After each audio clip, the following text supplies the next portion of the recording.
Hey, June 2031 Orioles update. Things are going really well, and the draft was kind of interesting. And just had that a few days ago, so wanted to just go over how the team's doing, and then a few interesting players that I drafted. So, best record in baseball, 44-17, a ridiculous 721 winning percentage. Things have been going really well overall. And as you can see, our run differential actually we're one. We could be even a win better to be in line with our run differential. I mean, everything's just going well. 9-3 in one-run games.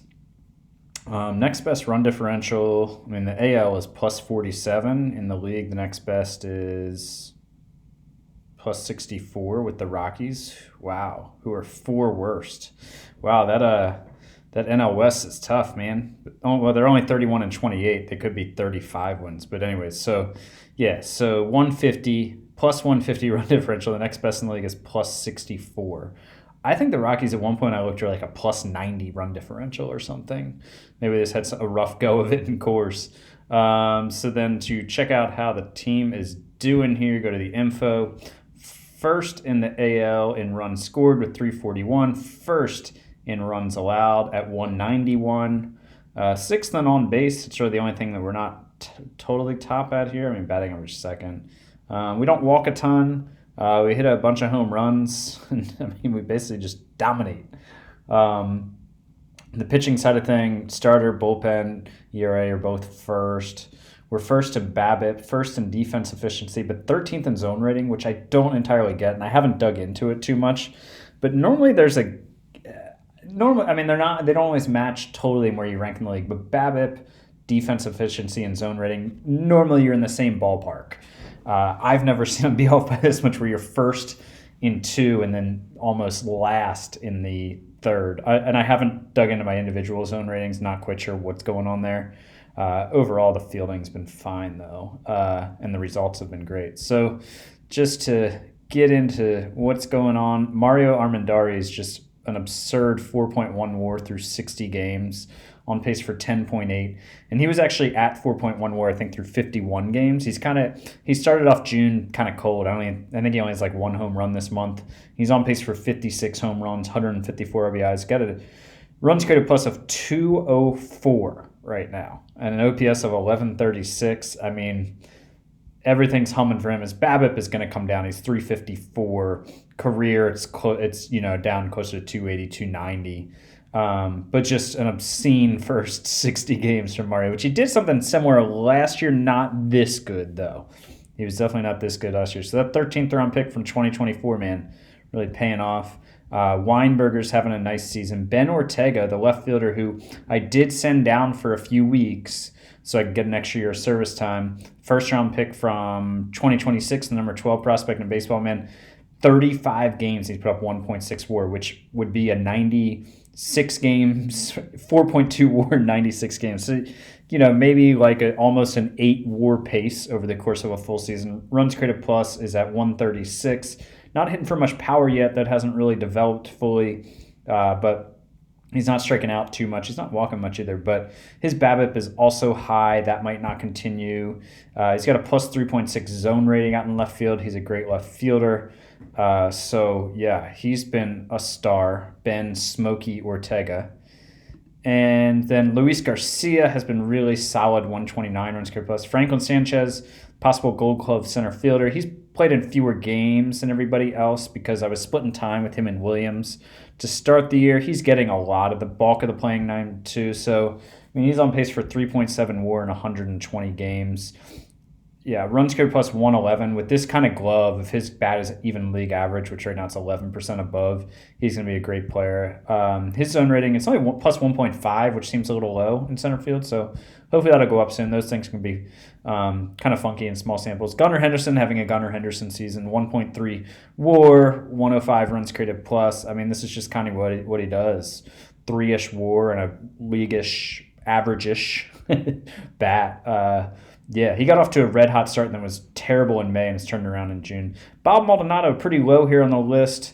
Not too concerning. He's still on pace for 3.1 WARs at DH. His runs created plus is still 131. That's totally acceptable as a DH, but You can see his BABIP here is 320s, 340s previous seasons, only 273 so far this year. And then walk percentage is down from like 6-ish% career average to 2.4, and strikeout rate normally in the 7 to 8% range is up to 10.6. So strikeout, walk rate, and BABIP all going in the wrong directions this year, but still able to put up a 131 ratings grade plus. My scout did say his eye dropped from a 50 to a 45, I think. Is that what it was? What was it that dropped? Well, it had, but I guess it's back up. Yeah, I don't know. I'm just making that up apparently because it's gone and it's nowhere in the past reports. That's super strange. I swear his eye had dropped. Anyways, all right. So, yeah, he's got that going for him. So not an otherworldly season, but he still put up a good enough pace that if he caught fire for the second half, it would be another Maldonado-ish season. Trujillo, giving me stability at catcher, 87 runs created plus for a guy who's just an elite catcher. We'll take all day. He's put up close to 2 WAR in 130 games. We'll take that. Jordan Williams has been pretty solid out here as my backup, my fourth outfielder really at this point. A 105 runs created plus, on pace for about 1.5 WAR in half time, a little over half a season's worth of time. I did promote Mitchell Sawmell, the other Trujillo, Luis. I ended up dealing him for some minor league prospects. Mitchell Sawmell, 27 years old, a 4th-round pick in 2021, has just been a career minor leaguer for me. And he was looking decent through AA as bat, but then he never did anything in AAA. But I just decided he can't be any worse than the other Trujillo was for me, and he was a better catcher. So decided to call him up, give the draft pick some time with the club. Angeletta's, man, all glove. His bat sucks. Perez is my 5th outfielder. Aaron Sabato has been the real disappointment here. I mean, man, if Sabato and Maldonado were firing like they were last year, I can't even imagine where this team would be. But, yeah, last year put up the 5.3 WAR. This year so far, negative 0.3 WAR, 66 runs created plus. His BABIP is much lower than last year. It's below his career average. He's really looking more similar to the player he was in 2029, which, as you can see, he's kind of going back and forth. 28, he was amazing. 29, he was fine. 30, he was amazing.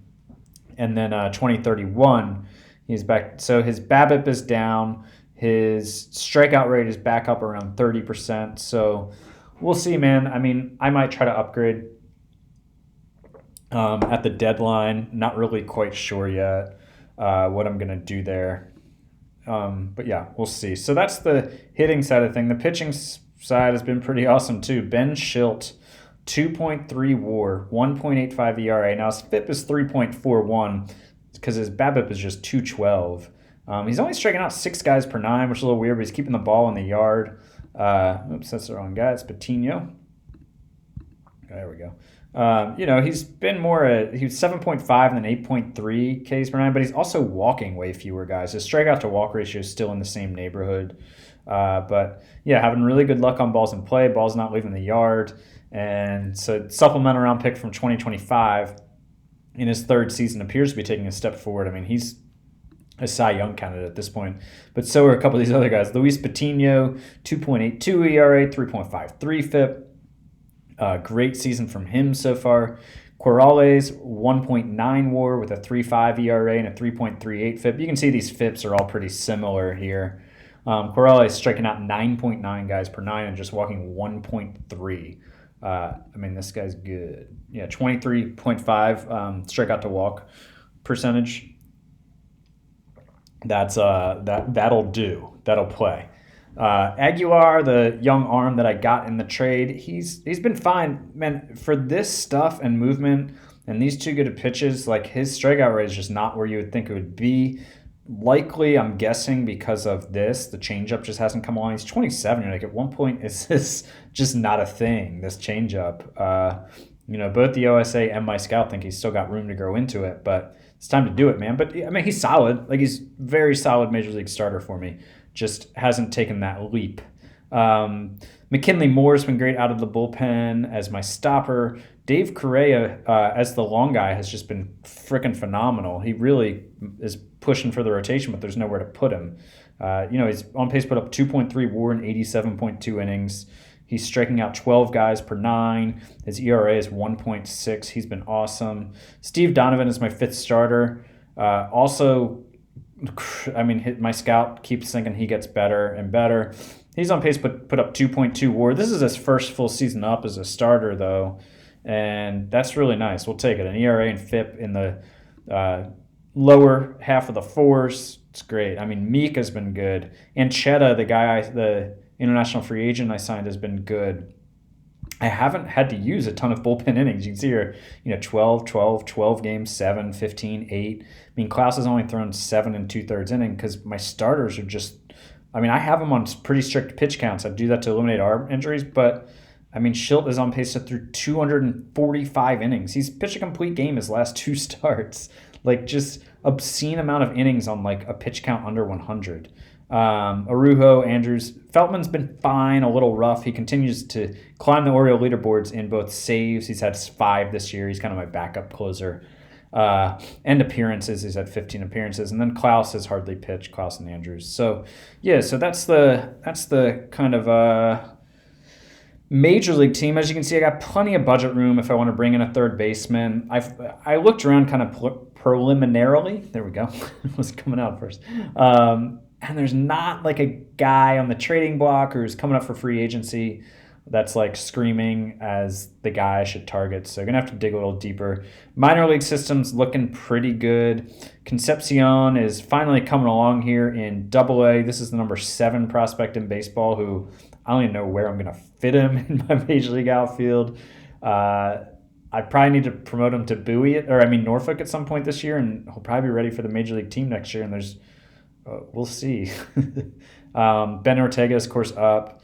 And Chris Sandoval, who his bat just hasn't been that good at Double-A this year. I'm hoping he'll be able to be in my infield next year because I have a lot of free agents, but I might end up having to flip an outfielder for an infielder. Caldera, my number 1 pitching prospect, number 90 prospect in baseball, has been excellent in Triple-A, on pace for 4.8 WAR and 158 innings. That's awesome. Another guy who's going to be on the scene soon, Jeff O'Brien, first-round pick from 2027, number 95 prospect in baseball, on pace for about 4 WAR in Double-A. He's another guy who probably needs to be promoted to Triple-A here soon, and I guess next year we'll be ready for the team, but it's going to be crowded up there in the outfield. Third base, another position where I need somebody to come along for me next year. Jake Stovall is ripping it up. This is my second-round pick from 2027, absolutely crushing it in Double-A. But his BABIP is 413, so that's why I'm not in a rush to promote him, although I probably will in July around the All-Star break, give him a taste of AAA and see what he can do, because he's not quite ready for the major leagues.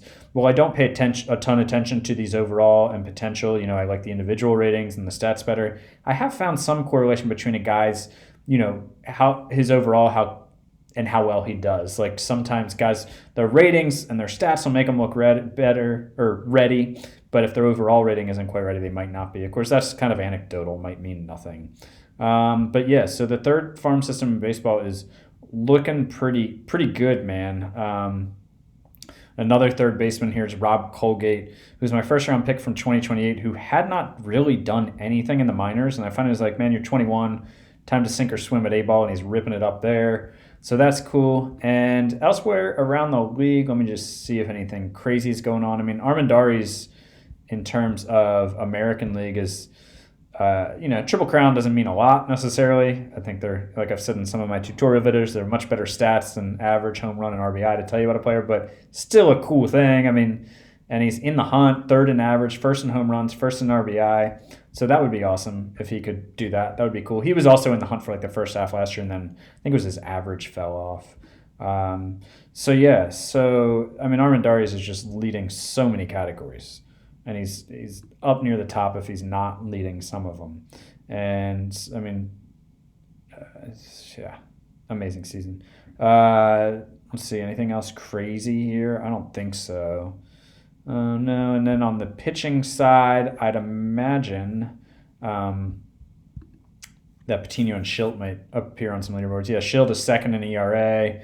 Oh, I've got 3 guys in the top for wins. WAR. Oh, nobody's up there in WAR. Dave Eatman, 4.2 WAR. He's on pace for 11.6 WAR. Good Lord, man. Jeez. And 6 complete games from this guy. Wow. And let's see, Livian Delgado leading the league in Ks. Yeah, that's about right. He's on pace for 6.9 WAR. And again, that's kind of what I said. His home run rate was going to go way down, and he was going to have a great season. And that's what's happened. Has anything else really changed for him? His K rate's like even down a little bit. His walks are the same. His strikeout to walk rate's the same. His BABIP is 249, career 290. Wow. Okay, and his home run rate, career 1.5 this year, 0.8. So he's like cut it in half. Yeah, so that's the guy I traded, but again, that was a trade that I'd still make. So yeah, that's the team. I don't know. I'll probably come back after the trade deadline. Let you know what I do. Hopefully things are still humming along like they are now. Although we got to cool off a little bit at some point. I don't anticipate us to finish with a 721 winning percentage, but yep, that's all for now. Oops, I forgot to give a quick rundown of the draft there, like I was planning. So let me go ahead and do that. Just show you the first few rounds of, that's not the right tab, of who I picked. I haven't signed all the guys yet, but they will all get signed. So I picked, I think, like 28th overall or something. So 29th overall. So Sean Treadwell was my first round pick. High school bat. He's an older high schooler. He's 19, out of Houston, Texas.